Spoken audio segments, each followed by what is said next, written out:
प्यारे विद्यार्थियों नमस्कार, स्वागत है आप सभी का आपके अपने online platform YouTube channel GK video lab पर।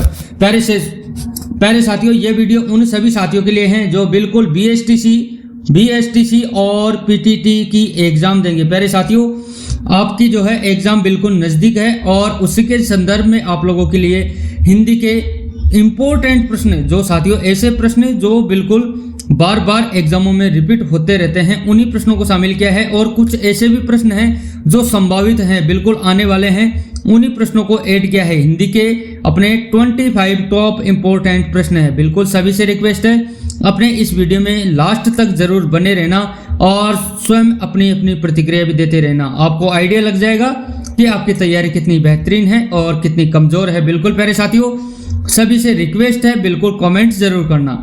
और इसी के साथ चलते हैं अपने पहले प्रश्न की ओर। बिल्कुल प्यारे साथियों, आप लोगों की स्क्रीन पर सामने आज का अपना पहला प्रश्न है।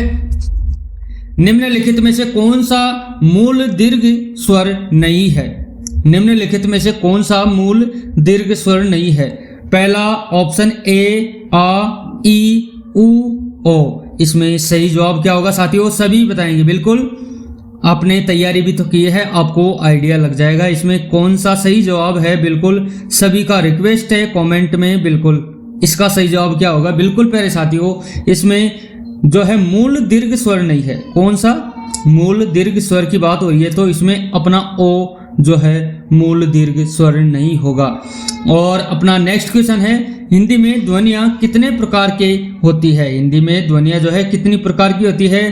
2 प्रकार की, 4 प्रकार की, 8 प्रकार की, 10 प्रकार की। प्यारे साथियों, सभी जवाब देंगे इसका, तो इसमें सही जवाब को क्या होगा? बिल्कुल हिंदी में ध्वनियां कितने प्रकार की है तो प्यारे साथियों बिल्कुल ऑप्शन ए इसमें सही हो जाएगा। हिंदी में ध्वनियां जो है 2 प्रकार की होती है। और अगला प्रश्न है, मात्रा के आधार पर स्वर कितने प्रकार के होते हैं? सभी बताएंगे। 2 प्रकार के, 3 प्रकार के, 7 प्रकार के, 9 प्रकार के। साथियों सभी कमेंट करेंगे सही जवाब क्या होगा। बिल्कुल इसमें ऑप्शन बी अपना करेक्ट हो जाएगा। जो 3 प्रकार के जो है मात्रा के आधार पर स्वर पाए जाते हैं, ऑप्शन 3 इसमें करेक्ट हो जाएगा। और अगला प्रश्न है, एक से अधिक वर्णों के मेल को क्या कहा जाता है? अक्षर कहा जाता है, स्वर, व्यंजन, अनुस्वार। क्या कहा जाता है एक से अधिक वर्णों के मेल को? सभी कमेंट करेंगे। बिल्कुल साथियों सही जवाब क्या होगा? बिल्कुल व्यंजन कहा जाता है एक से अधिक वर्णों के मेल को। बिल्कुल याद रखना सारे के सारे प्रश्नों को, ये सारे के सारे प्रश्न एग्जाम में जो है रिपीट होते रहते हैं, इसी आधार पर आपको प्रोवाइड किया जा रहा है। और अपना अगला प्रश्न है, नेक्स्ट क्वेश्चन है, ई, च, छ, ज, झ आदि का उच्चारण किससे होता है?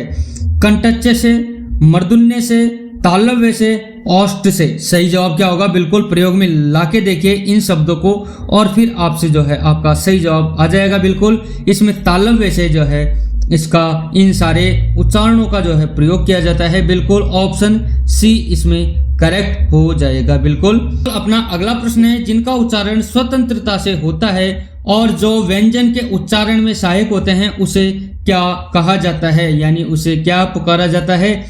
जिसे संज्ञा, स्वर, व्यंजन, विसर्ग क्या कहा जाता है? जिनका उच्चारण स्वतंत्रता से होता है, जो व्यंजन के उच्चारण में सहायक भी होते हैं, तो इसका सीधा सीधा जो जवाब है उसे जो है स्वर कहा जाता है। ऑप्शन बी इसमें करेक्ट हो जाएगा। साथियों अगला प्रश्न है, निम्नलिखित में से कौन सा एक दीर्घ स्वर नहीं है? निम्नलिखित में से कौन सा एक दीर्घ स्वर नहीं है? पहला ई, ए। साथियों सही जवाब क्या होगा? तो इसका सही जवाब क्या होगा? कौन सा एक दीर्घ स्वर नहीं है? प्यारे साथियों सही जवाब क्या होगा? बिल्कुल ऑप्शन बी अपना करेक्ट हो जाएगा। बिल्कुल। और अपना अगला प्रश्न है, निम्नलिखित में से अंतस्थ व्यंजन कौन सा है? ग, ज, व, स। सही जवाब क्या होगा? अंतस्थ व्यंजन कौन सा नजर आ रहा है आप सभी को? बिल्कुल ऑप्शन सी इसमें करेक्ट हो जाएगा, वह जो अंतस्थ व्यंजन होगा। बिल्कुल। और अगला प्रश्न है, हिंदी भाषा में कुल कितनी लिपियां पाई जाती है? 44, 48, 52, 56। सही जवाब क्या होगा? कमेंट में इंतजार है आप सभी की राय का। बिल्कुल प्यारे साथियों ऑप्शन सी इसमें करेक्ट हो जाएगा। 52 जो है साथियों, कितनी? 52 जो है हिंदी भाषा में कुल लिपियां पाई गई है। ऑप्शन सी इसमें करेक्ट हो जाएगा। अगला प्रश्न है, हिंदी वर्णमाला में ऊष्म व्यंजन कौन से हैं? स है और थे सॉरी ते थे ध और टे ठे ढ इनमें से कोई नहीं। सही जवाब क्या होगा? बिल्कुल प्यारे साथियों ऑप्शन ए इसमें सही हो जाएगा। बिल्कुल हिंदी वर्णमाला में जो है उसमें व्यंजन अपने स है हो जाएगा ऑप्शन ए। और अगला प्रश्न है य रे ल व को कौन सा व्यंजन कहते हैं? स्पर्श व्यंजन, अंतस्थ व्यंजन, ऊष्म व्यंजन और इनमें से कोई नहीं। प्यारे साथियों इसमें कौन सा सही जवाब हो जाएगा? य रे ल व को जो है कौन सा व्यंजन कहते हैं? तो इसका सही जवाब जो है ऑप्शन बी अंतस्थ व्यंजन होगा। बिल्कुल प्यारे साथियों इन्हें अंतस्थ व्यंजन कहा जाता है। और अगला प्रश्न है निम्नलिखित में से कौन ऊष्म व्यंजन है? साथियों ये आपको जो है निम्नलिखित दिख रहा होगा सारे के सारे प्रश्नों में। ये मेरी टाइपिंग की मिस्टेक हो चुकी है, इसके लिए मैं माफी चाहूंगा, लेकिन आप उस पर गौर मत कीजिएगा, मेरे उच्चारण पर गौर करिएगा। तो प्यारे साथियों निम्नलिखित में से कौन ऊष्म व्यंजन है? ल म ज। करेक्ट जवाब क्या होगा? बिल्कुल ऑप्शन ए इसमें सही जवाब हो जाएगा। है जो है साथियों ऊष्म व्यंजन है। बिल्कुल। और अगला प्रश्न है जब एक ही ध्वनि का द्वित्व हो जाए तो वह क्या कहलाता है? संयुक्त ध्वनिया, युग्मक ध्वनिया और संपर्क ध्वनिया, पारस्परिक ध्वनिया। क्या कहा जाता है साथियों जब एक ही ध्वनि का द्वित्व हो जाए तो वह क्या कहलाती है? तो सही जवाब क्या होगा? बिल्कुल कमेंट में बताइए। ऑप्शन बी अपना करेक्ट हो जाएगा, युग्मक ध्वनिया कहा जाएगा। द्वित्व हो जाए तो युग्मक ध्वनिया पुकारा जाएगा। और अगला प्रश्न है अनुस्वार किसका कार्य करता है? अनुस्वार जो है किसका कार्य करता है? विसर्ग का, चंद बिंदु का, पंचम वर्ण का और स्वर का। सही जवाब क्या होगा? बिल्कुल अपनी राय दीजिएगा। ऑप्शन सी इसमें सही हो जाएगा। पंचम वर्ण का जो है अनुस्वार कार्य करता है। ऑप्शन सी इसमें राइट हो जाएगा। अगला प्रश्न है ए वर्ण क्या कहलाते हैं? नासिक के, मूर्धन्य, औष्टच और कंठे तालव्य। करेक्ट ऑप्शन कौन सा होगा प्यारे विद्यार्थियों? ऑप्शन डी इसमें करेक्ट हो जाएगा। इनको जो है साथियों कंठव्य तालव्य पुकारा जाता है। ऑप्शन डी राइट हो जाएगा। अगला प्रश्न है वह छोटी से छोटी ध्वनि जिसके टुकड़े नहीं हो सकते उसे क्या कहा जाता है? वर्ण, स्वर, व्यंजन, मात्रा। करेक्ट ऑप्शन क्या होगा साथियों? बिल्कुल सही जवाब जो है अपना वर्ण होगा, जिसे साथियों अपन वर्ण कह सकते हैं। और अगला प्रश्न है जिनका उच्चारण ऊपर के दांतों पर जीभ लगाने से होता है उसे क्या कहते हैं? दंतव्य, नासिक के, मूर्धन्य, अनुस्वार। सभी साथी बताएंगे सही जवाब क्या होगा। बिल्कुल साथियों उसे जो है दंतव्य कहा जाता है। जिनका उच्चारण ऊपर के दांतों पर जीभ लगाने से होता है तो उन्हें दंतव्य कहा जाता है। बिल्कुल ऑप्शन ए।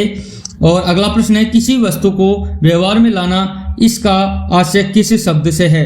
उपयोग, अनुपयोग, प्रयोग, सदुपयोग। सही जवाब क्या होगा साथियों? ऑप्शन सी इसमें करेक्ट हो जाएगा। उसे साथियों अपन प्रयोग में लाना कह सकते हैं। Option C. और अगला प्रश्न है निम्नलिखित में से किस शब्द में स्वर व्यंजन संबंधी अशुद्धि नहीं है? आरोग्य, ईसाई, ऊर्जस्वी और आतुसुख के। प्यारे साथियों करेक्ट जो जवाब है ऑप्शन सी हो जाएगा। बिल्कुल किस शब्द में जो है स्वर व्यंजन संबंधी अशुद्धि नहीं है तो वो शब्द है अपना ऊर्जस्वी। Option C. और अगला प्रश्न है जो संज्ञा सर्वनाम आदि शब्दों से जुड़कर नए शब्दों की रचना करते हैं उन प्रत्ययों को क्या कहा जाता है? तदित प्रत्यय, कृंदत प्रत्यय, संस्कृत प्रत्यय और अनीय प्रत्यय। उसे क्या कहा जाएगा प्यारे साथियों? बिल्कुल तद्धित प्रत्यय कहा जाएगा। Option A. अगला प्रश्न है साथियों जिस समास में पूर्व पद गौण तथा उत्तर पद प्रधान हो उसे कौन सा समास पुकारा जाएगा? द्वंद्व, बहुब्रीहि, द्विगु, तत्पुरुष। सभी बताएंगे। बिल्कुल साथियों करेक्ट ऑप्शन कौन सा होगा? जिस समास में पूर्व पद गौण तथा उत्तर पद प्रधान हो उसे कौन सा समास कहा जाएगा? तो इसमें सीधा जो जवाब है उसे तत्पुरुष समास पुकारा जाएगा। बिल्कुल याद रखना। अगला प्रश्न है जो सर्वनाम संज्ञा शब्दों के मेल से बनते हैं उन्हें क्या कहते हैं? विकारी सर्वनाम, अविकारी सर्वनाम, संयुक्त सर्वनाम और संबंधात्मक सर्वनाम। करेक्ट ऑप्शन कौन सा होगा प्यारे साथियों? बिल्कुल बताएंगे। इसमें ऑप्शन सी अपना करेक्ट हो जाएगा साथियों। जो सर्वनाम संज्ञा शब्दों के मेल से बनते हैं उन्हें जो है संयुक्त सर्वनाम कहा जाता है।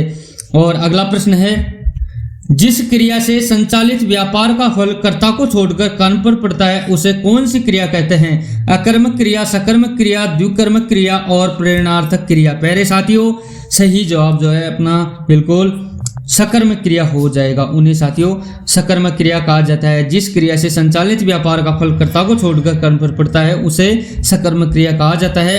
अगला प्रश्न है, निम्नलिखित में से कौन सा शब्द संबंधवाची है? साथियों सही जवाब क्या होगा? देव, देवी, दैवी है और देवता। साथियों करेक्ट ऑप्शन जो है सी अपना राइट हो जाएगा। शब्दों से निम्नलिखित में से कौन सा शब्द संबंधवाची है? तो इसमें देवी है हो जाएगा बिल्कुल ऑप्शन सी। और अगला प्रश्न है, आज का अंतिम प्रश्न है, क्रिया के जिस रूप से क्रिया निष्पादन के समय का ज्ञान हो उसे क्या कहा जाता है? पक्ष, काल, भूतकाल, वाच्य। करेक्ट ऑप्शन कौन सा होगा साथियों? बिल्कुल इसमें भी जो है अपना ऑप्शन बी काल हो जाएगा। यानी कि क्रिया के जिस रूप से क्रिया निष्पादन के समय का ज्ञान हो उसे काल कहा जाता है, इसलिए ऑप्शन बी करेक्ट हो जाएगा। तो प्यारे साथियों ये थे अपने हिंदी के इंपॉर्टेंट प्रश्न, ऐसे प्रश्न जो बार बार आ रहे थे और कुछ संभावित प्रश्नों को भी ऐड किया है।